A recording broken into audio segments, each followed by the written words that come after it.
So ayun, good PM mga bossing, no.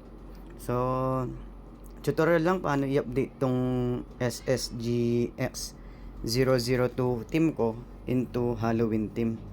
So unang-una sa lahat, mapapansin nyo sa files or sa link na lagi kong binibigay sa inyo is meron siyang Halloween files. Then click nyo lang po yan.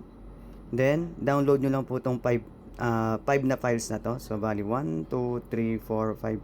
Since na-download ko na po yan, hindi ko na po siya ulit i-download. Ang pag-download niyan, 3 dots, then download.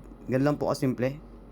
So, next step po tayo is upload po natin yung mga background music and background image. So, first upload natin yung image.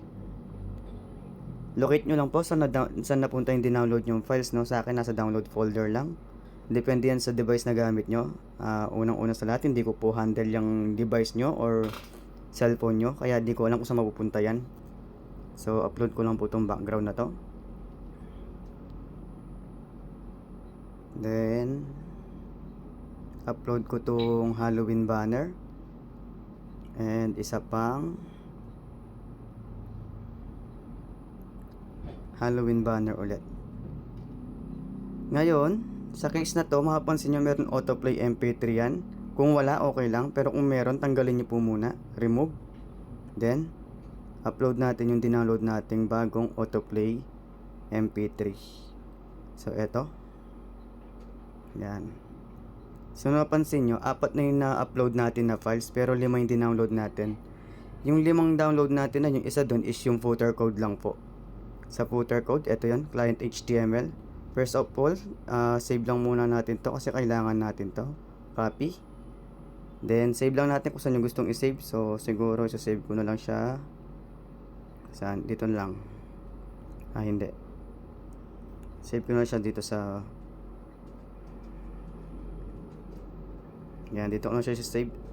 Kasi gagamitin pa natin yung team ID na yan para sa new footer natin. So, punta tayo sa download natin na files. Itong Halloween footer code, open nyo lang po.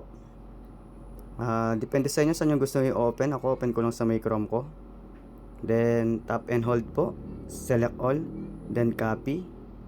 Tapos balik po tayo sa may client HTML footer natin. Tap and hold. Select all. Delete lang natin to. Then paste natin yung bago. Yan. Since na-paste na po, punta tayo sa pinakataas. Etong change me, yung SSGX002 team ID. Yan, change me na yan. Palitan natin to dun sa sinave natin kanina. So, nandito yon. Yan, copy ko lang to. Ito na yung team ID ko. Same team ID pa din po. Then, paste natin siya dito.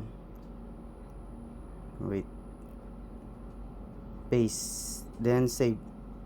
Then, refresh lang po ng portal. So, ayun po.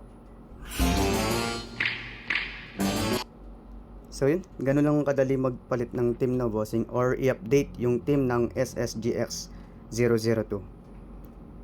So yun po bossing, no? Maraming salamat po sa suporta. God bless po.